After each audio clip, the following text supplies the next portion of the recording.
하나님의 백성과 세상 사람들은 본질적으로 다르다고 했습니다. 다르면 다르게 살아야 됩니다. 남자와 여자가 우리의 의지와는 무관하게 하나님이 그렇게 태어나게 하셨으면 남자는 어떤 것이 남자다운가를 알고 남자로 태어나서 남자다워지려고 몸부림을 쳐야 되고, 여자는 어떤 것이 가장 여성스러운 것인가를 알고 여성다워지려고 몸부림을 쳐야 됩니다. 여자인데 남자답고 남자인데 여자 같으면 뭔가 창조 질서에는 맞지 않습니다. 우리 성도들도 하나님이 하나님의 백성으로 불러주셨으면 어떻게 사는 것이 하나님의 백성다운 삶인가를 알고 세상 사람들을 닮아가는 것이 아니라 하나님의 자녀의 가장 본보기가 예수님 아닙니까? 예수님. 그래서 예수님이 어떻게 살았는가, 예수님이 우리에게 어떻게 살기를 원하는가를 배우고 그렇게 살려고 몸부림을 쳐야 될 줄 믿습니다. 오늘 28절은 죽은 자 때문에 너희의 살에 문신을 하지 말며 문의를 놓지 말라. 나는 여호와이니라. 아마 그 시대 애굽이라든지 이방 나라에서는 죽은 자를 위해서 자기 몸에 문신을 새기고 자기 몸에 상처를 아마 새겼던 것 같습니다. 이게 단순한 어떤 습관이 아니고 어떤 잘못된 가르침 때문에 그렇죠.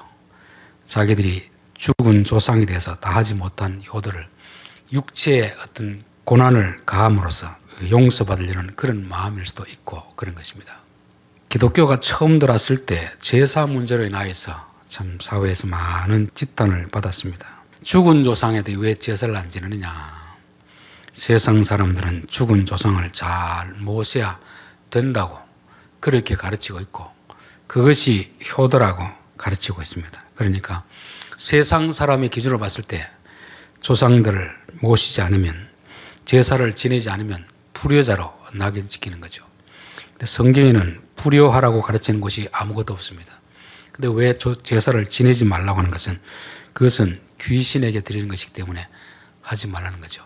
진짜 효도는 살아계신 부모님에게 잘하는 것이 효도의 것이고, 죽은 조상에게 잘하는 것은 음식을 차려놓고 절하는 것이 잘하는 것이 아니고 그분이 살아계셨을 때 자녀들에게 늘 하셨던 말씀, 그 유훈을 따라 살아가는 것이 효도라는 것을 성경은 말씀하고 있습니다. 성경이 우리에게 불효하라고 가르친 적은 없습니다.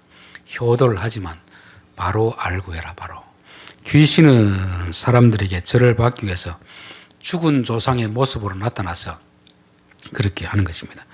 그래서 이 당시 사람들이 가지는 생각이 바로 그런 것이었죠. 죽은 조상에게 잘해야 된다. 죽은 조상이 하지 못하는 것은 몸에 문신을 새기거나 부적을 붙이거나 이런 식으로 해서 그 죄값을 감당하라는 그런 것이 있는데 그것은 우리가 속고 있다는 것을 말씀합니다. 그래서 효도를 드릴 때는 바른 방식으로 효도를 드려야지 잘못된 방식으로 효도를 드리지 말라는 것입니다. 흔히 정치인들이나 사업하는 사람들은 멀쩡한 조상들의 묘를 파헤쳐가지고 이장을 시키는 일이 있잖아요. 자기들이 사업이 실패하면 무엇을 잘못해서 그런가 살펴봐야 되는데 자꾸 점쟁이한테 가면 뭐라고 합니까? 조상을 잘 못 모셔서 그러니까 묘지를 파봐라. 그러면 그곳에 물이 고인다든지 좋은 곳을 옮겨라. 그렇게 하잖아요. 저는 이것은 가르침이 맞지 않다는 것을 제가 부모가 되어보고 나니까 알겠습니다. 부모는 본질상으로 자식을 위하는 마음이 있습니다. 아무리 자식이 속을 썩여도 해주지 못해서 그렇지 해줄 능력만 있으면 자식을 위해서는 자기 생명도 바치는 것이 이게 부모의 심정이거든요. 이 부모의 마음은 살아서도 그렇고 죽어서도 마찬가지입니다. 여러분, 우리 조상들이, 죽은 조상들이 자녀들에게 영향력을 미칠 수 있다고 하면 자녀들이 잘 되는 일을 묘지 잘못 썼다고 방해를 놓겠습니까? 오히려 묘지를 잘못 썼더라도 자녀가 잘못되면 마음 아파하는 것이고 잘 되도록 도와주려는 것이 이게 부모의 마음입니다. 살아서도 그렇고 죽어서도 그렇고 부모는 자식을 위해서 자신을 희생하는 것이 이게 부모의 마음인데 묘지 잘못 썼다고 사업 잘 되는 자식들 회방 놓고 그를 부모 같으며 그는 부모가 아닙니다. 귀신이죠, 귀신. 귀신은 사단의 졸개들로서 우리가 잘 되는 자체를 싫어하는 존재들 아닙니까? 그래서 이것은 불효하라는 말이 아니고 부모를 제대로 섬기는 것은 몸에 문신을 하고 그런 게 아닙니다. 옛날 조선시대 같으면 부모님이 돌아가면 3년을 그 상을 차리고 한다 아닙니까? 그 묘지에다가 음식을 들여놓고 하는 게 그게 효도라고 생각되면 그런데 기독교인의 입장에서 보면 그건 효도가 아니고 귀신을 섬기는 것입니다. 사람은 죽으면 이 몸은 흙으로 돌아가는 것입니다. 이제 더 이상 부모의 실체는 그 자리에 없는 것이죠. 흙으로 된 것뿐인데 세상 사람들은 시신에 대해도 지나치게 아주 소중히 여기는 그런 것이 있습니다. 우리들은 돌아가시면 이 몸은 이미 흙으로 돌아간 것이기 때문에 그 사람의 실체는 영혼이지, 영혼을 섬겨야 되는 거지. 그 영혼이 원하는 게 뭐겠습니까?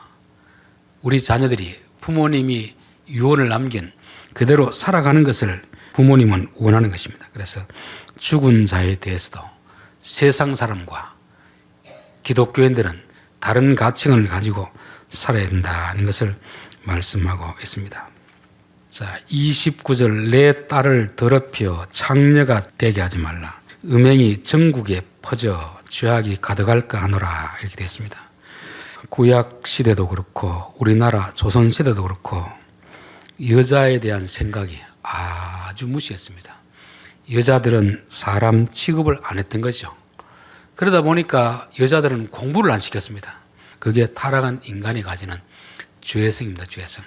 근데 성경은 이미 레위기부터 딸을 장녀가 되게 하지 말라 그런 말씀을 하고 있는 거죠. 왜냐하면 딸은 아버지의 소유물이 아니고 하나의 인격체이기 때문에 너의 어떤 이득을 위해서 딸을 그렇게 장녀가 되게 하지 마라 그렇게 말하는 것입니다. 우간다에 한번 갔더니만 지금도 우간다에는 지참금이라 하기 때문에 딸을 키워놓으면 그 딸과 결혼하려고 하는 남자는 얼마의 돈을 그 장인 어른 될 사람에게 줘야 된답니다. 그 딸이 이쁘면 이쁠수록 더 지참금이 비쌉니다. 소가 몇 마리 이렇게 된답니다. 그래서 장가가기 위해서는 그냥 되는 게 아니고 많은 돈을 벌어가지고 그 지참금을 장인어른에게 주는 것입니다. 그렇게 해서 부인을 사오는 거죠. 사와서 그때부터 남자는 아무것도 하지 않습니다. 여자가 일을 하고 자식 키우고 죽도록 그렇게 해야 되는 거죠. 그래서 그 문화를 보니까 아직도 이 옛날 그것이 남아있구나. 여자를 인격체로 대하는 것이 아니고 하나의 짐승처럼 하나의 소유물처럼 대하는다는 것을 보게 되는 것이죠. 창세기 19장 보면 소돔성에서 일어난 일인데 롯이 사는 동네에 천사들이 찾아오니까 그 동네 주민들이 저녁에 와서 그 손님 내놔라는 거예요. 그 손님과 오늘 동성애를 하려고 하는 거죠. 타락한 세상에는 정상적인 성관계로서 만족을 못하니까 이제 변태적인 이런 성관계를 하게 되어 있고 그게 동성애였습니다. 그때 참 롯이 하는 이야기가 얼마나 참 우리로 하여금 마음을 나쁘게 합니까? 그 사람은 건드리지 말고 시집 가지 않는 내 딸 있으니까 이 딸 데리고 나가서 마음대로 하라는 것입니다. 여러분 이게 아버지로서 할 수 있는 말이겠습니까? 그 시대에서 부모가 딸을 어떻게 대했는지 알 수 있는 것입니다. 손님을 잘 대접해야 된다는 그런 문화가 있거든요. 나그네를 대접하지 못하면 그 시대 사회에서는 왕따를 당하는 것입니다.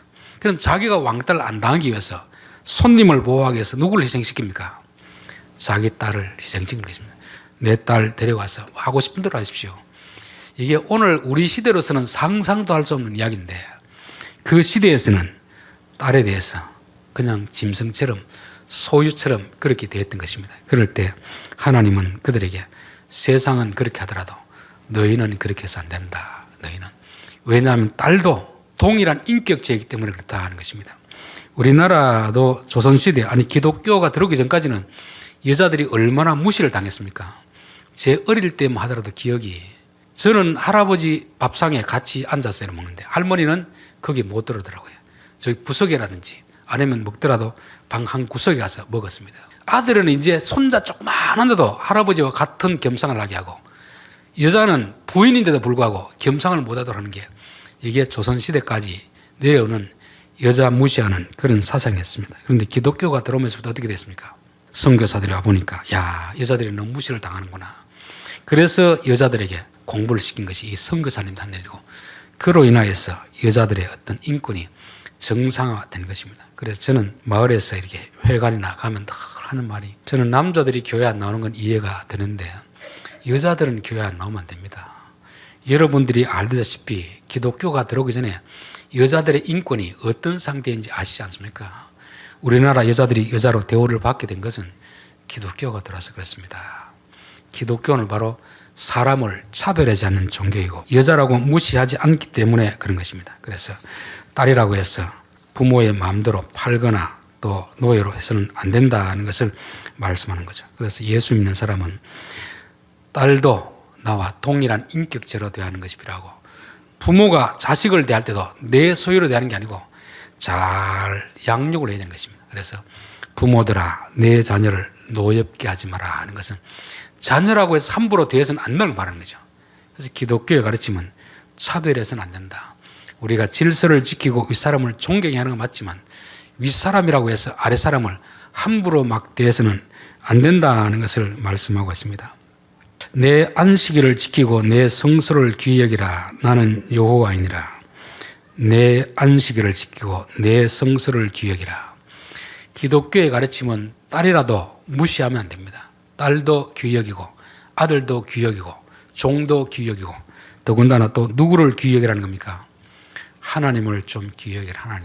하나님을 귀히 여기고, 하나님의 안식일, 하나님이 구별하신 날은 좀 하나님을 존중하는 마음으로 하나님을 위해서 일해라 하는 것입니다. 그리고 하나님의 성소를 좀 귀히 여기라고 말씀하고 있습니다. 자, 구약에서는 성소가 솔로몬이 짓고 또 헤로드 왕이 지은 그 성소를 말하지만 신약에서는 뭐가 성소입니까?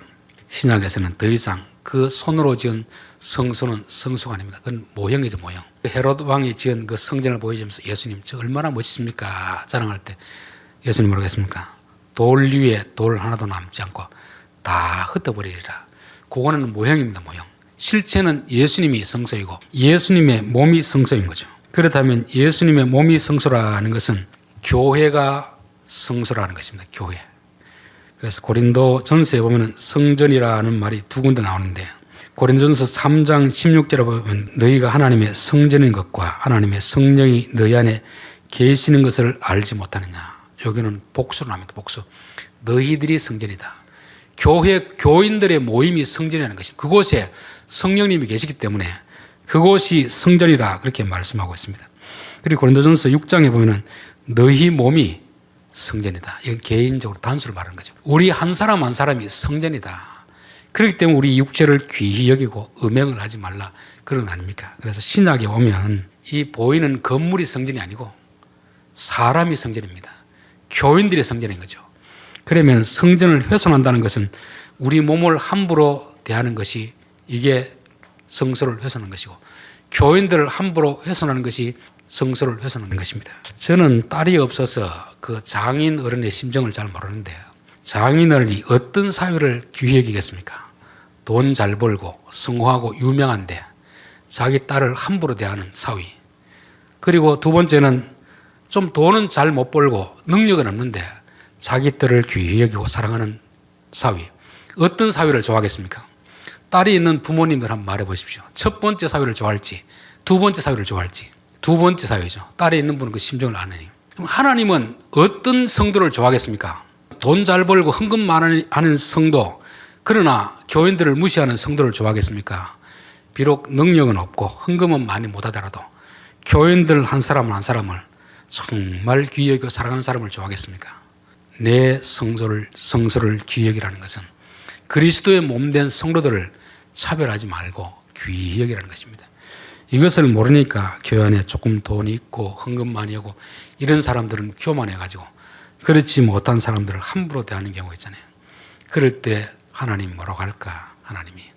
하나님은 그것보다도 비록 사위가 돈을 잘 못 벌더라도 아버지가 딸을 사랑하는 만큼 그 딸을 사랑해주는 그런 사위를 좋아하지 않을까? 저는 예수님도 똑같다고 봅니다. 그래서 마태복음 보면 내가 주의 이름으로 귀신을 쫓아냈습니다. 권능을 내겠습니다. 뭐 이런 이야기도 내게서 떠나가라. 나는 너희를 모른다는 거 아닙니까? 그러면서 지극히 작은 자에게 한 것이 곧 내게 한 것이다. 교회에서 가장 연약한 자들을 주님을 사랑하는 마음으로 대하는 그들이 진짜 천국의 백성이다 하는 것 아니겠습니까? 그래서 우리가 교회에서 신앙생활을 할 때 정말 주의 날을, 주님의 날을 소중히 여기고 주님의 성소를 귀히 여길 수 있는 그런 마음이 되어야 될 줄 믿습니다. 너희는 신접한 자와 박수를 믿지 말며 그들을 추종하여 스스로 더럽히지 말라. 나는 너희의 하나님 여호와이니라. 이 말은 이미 앞에서 나왔던 거 아닙니까? 제발 점쟁이들 좀 믿지 마라. 점쟁이. 하나님이 사람의 미래를 감추어 뒀는데 하나님이 안 알려주는데 궁금하면 하나님께 물어보지 왜 사람들에게 물어보느냐. 반복하는 것은 그만큼 사람들은 미래에 대해서 궁금하니까 누구에게 간다는 겁니까? 점쟁이한테 찾아가서 자꾸 물어보는 거죠. 근데 점쟁이는 뭐라고 합니까? 우리들에게 얼마짜리 굿을 하면 됩니다.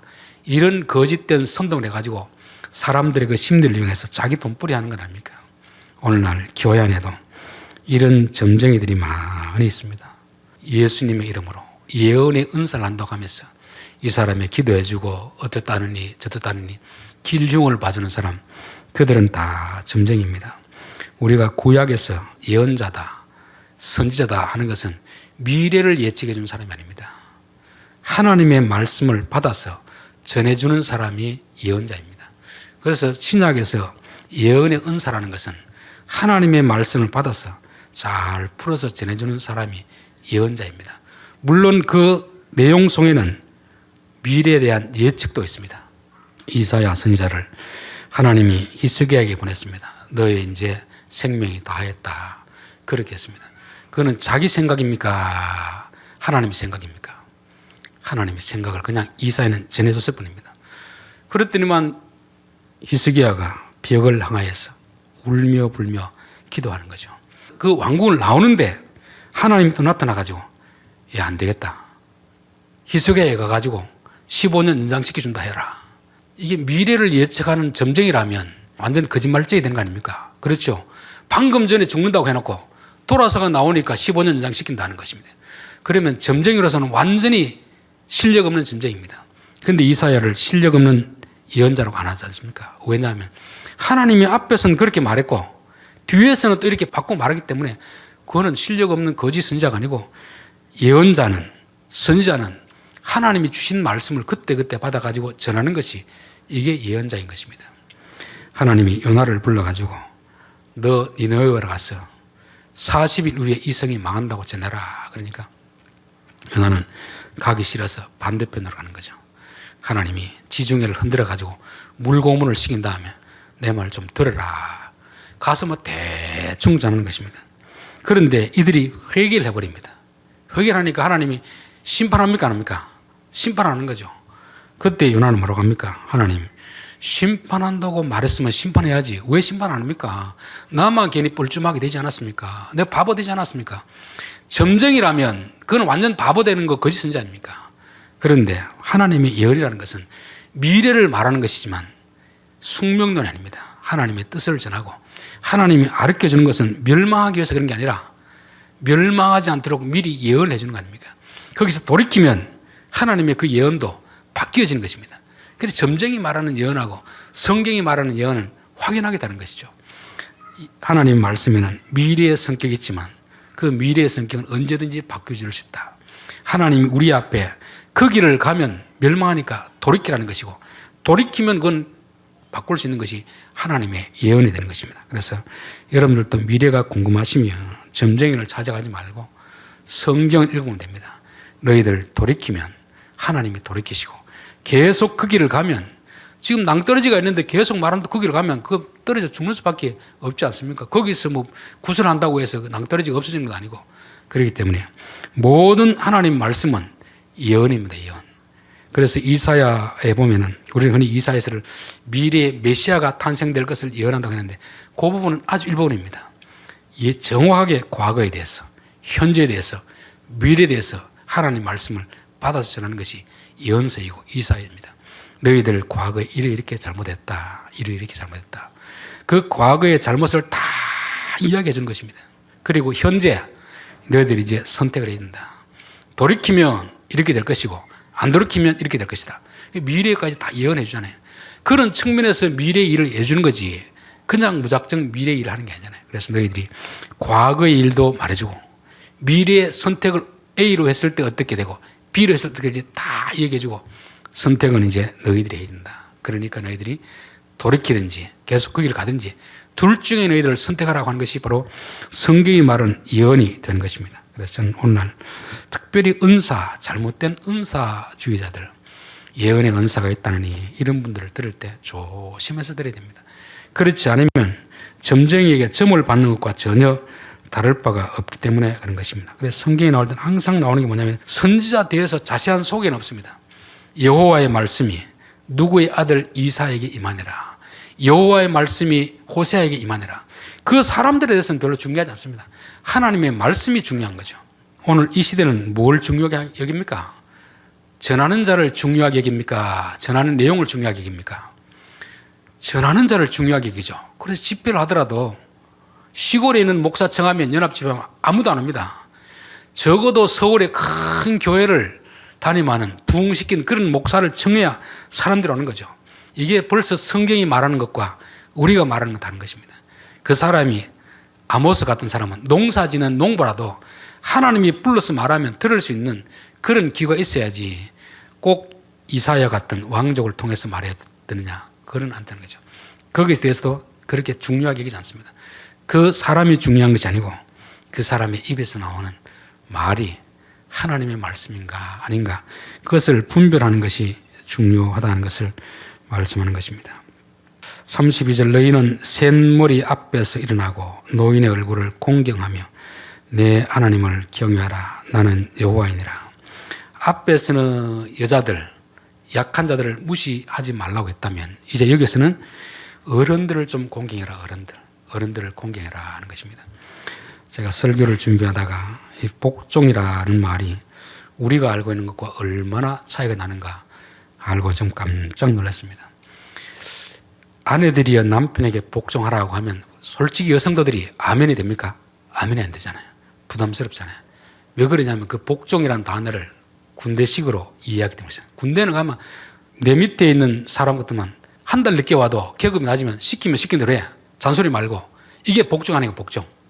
우리는 성경에 나오는 복종이라는 단어도 그런 식으로 이해를 하니까 하나님의 말씀이 들려도 내가 왜 계급적으로 사람하고 위아래가 아닌데 왜 들어야 됩니까? 동등한 인격체인데 이렇게 하는 거죠. 이게 오늘날 이 인권을 강조하고 자유를 강조하는 이 시대의 문제점이 그것입니다. 인권은 소중하지만 그런 하나님은 질서가 있다. 질서.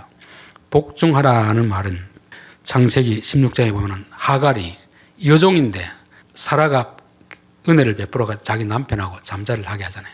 거기서 임신하니까 그만 자기가 자기 분수를 모르고 자기 여주인을 멸시했습니다. 그래서 여주인이 쫓아냈거든요.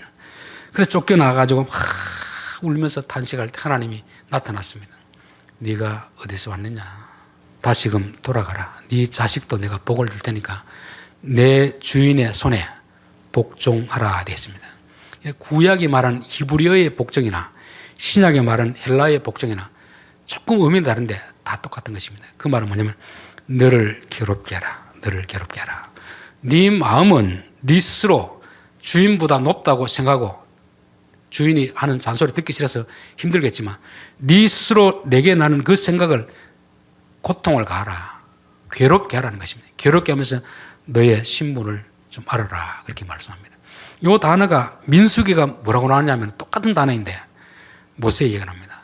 모세는 온 지면에서 온유함이 가장 성하더라. 가장 높다는 겁니다. 그 단어가 바로 복종하다. 자기를 괴롭히다는 말입니다. 모세도 얼마나 좀 똑똑한 사람입니까? 힘이 있고 능력이 있고 그래서 자기 마음에 안 드는 그 애굽의 관원장을 죽여버리잖아요. 하나님이 너 성질을 좀 죽여라. 너 성질을 좀 죽이고 너를 괴롭게 하라. 이 단어에서 나온 단어가 겸손하다. 온유하다는 단어입니다. 신약에 오면 헬라어 단어는 뭐냐면 휘포타소라는 말입니다. 너를 낮추라. 너를 낮추라. 아내들이여 남편에게 복종하라는 말은 아내들이여 남편 앞에 너를 좀 낮추라. 남편을 좀 높여주라는 것 아닙니까? 남자 여자가 둘이 있으면 힘으로는 남자가 강합니다. 근데 사실 머리는 누가 똑똑하냐면 여자가 더 똑똑해요. 그래서 처음에는 힘이 센 남자가 막 윽박지르고 하니까 여자가 죽어 지내는 것 같았습니다. 가만히 살다 보니까 이와 같은 바보가 없거든요. 그러니까 똑똑하니까 여자가 이제는 남편을 무시하기 시작하는 거죠. 조종하기 시작하는 거죠. 그때 하나님이 여자들아, 남편 앞에 좀 자기를 낮추고 남편을 좀 높이라는 것입니다. 그런데 복종하는 사람이 복을 받겠습니까? 남편이 복을 받겠습니까? 성경에 일관되게 나오는 말씀이 자기를 낮추는 자를 하나님이 높여주시고 자기를 높이는 자를 하나님 낮추시리라. 교만한 자를 물리치시고 겸손한 자에게 은혜를 베푸시니라 되어 있거든요. 내가 아무리 잘나도 내가 나를 높이고 상대방을 낮추면 하나님이 우리를 낮추어 버리는 것입니다. 내가 비록 남편보다 똑똑하고 잘 나가더라도 너를 좀 낮추라, 남편을 높여주라 하면 하나님이 그 사람을 높여준다는 것입니다. 이런 영적인 비밀을 알면 비록 부모님이 흰머리가 나고 조금 연하고 힘이 없더라도 자식이 힘이 있다고 해서 부모를 무시하는 게 아니라 부모님을 좀 높여주는 거죠. 자기를 낮추는 거죠. 부모님을 높여주고 남편을 높여주고 학생들이 요즘 덩치가 얼마나 큽니까? 학교 가면 다 여선생님들 다 적잖아요. 그럴 때도 선생님입니까? 내가 선생님을 높여주면 하나님이 우리를 높여주시고 내가 힘이 있다고 선생님, 부모님, 남편들 무시하고 이러면 하나님이 그를 낮추신다는 것입니다. 그런 의미에서 보면 이야, 참 이게 우리에게 진짜 복 주시는 방식인데 우리는 복종하라고 하면 군대식 개념으로 오해를 하고 있으니까 괜히 내가 복종하면 피해를 입는 것이 아닌가 그렇게 생각하는데 여러분, 하나님은 질서를 소중히 여기신 분입니다.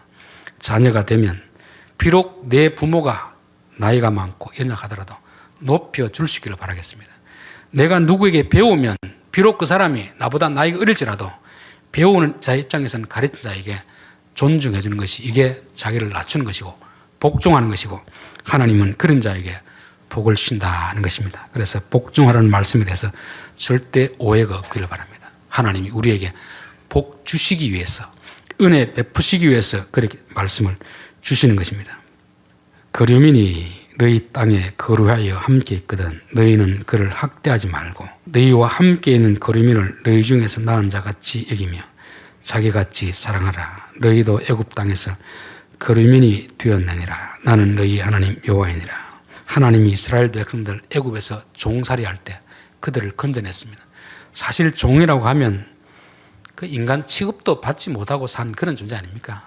주인이 시키면 시킨 대로 해야 되고 쉬고 싶어도 쉬지도 못하는 그렇게 비참한 종살이하는 자들을 하나님이 건져내시고 나서 자유를 주신 것입니다.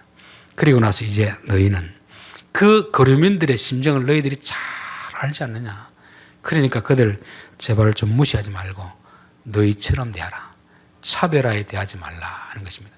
그래서 저는 지도자가 되는 사람들은 좀 어릴 때 가난한 것을 알고 힘든 걸 아는 사람이 지도자가 돼야 됩니다. 그런데 그런 사람이 지도자가 된 사람 중에는 어떤 사람은 자기 과거의 사실을 까마득히 잃어버린 것입니다. 개구리 올챙이질 모른다고 자기가 어려울 때 그렇게 힘든 삶을 살았으면서도 자기가 어떤 자리에 앉으면 가난한 사람을 무시하고 있는 사람들과 같이 짜가는 그런 사람이 있습니다. 이런 사람은 대단히 악한 사람이죠. 하나님이 가난한 자를 구원시켜 주는 것은 너희들이 그 경험했으니까 제발 너희 곁에 있는 가난한 사람들, 난민들 무시하지 말고 너와 같이 여기라. 사람을 차별하지 말고 주인이나 종이나 인격적인 면에서는 동일하니까 차별하지 말라. 그렇게 말씀하는 것입니다. 이게 하나님 나라의 법이 됩니다. 우리는 세상 법이 아니라 하나님 나라의 법을 따라서 살려고 몸부림을 쳐야 되고 이 법을 따라 살아갈 때 아하, 저 사람이 예수 믿는 사람이구나. 예수 믿는 자답게 사는 것이구나. 그것을 가르쳐 주고 있습니다. 기도하겠습니다.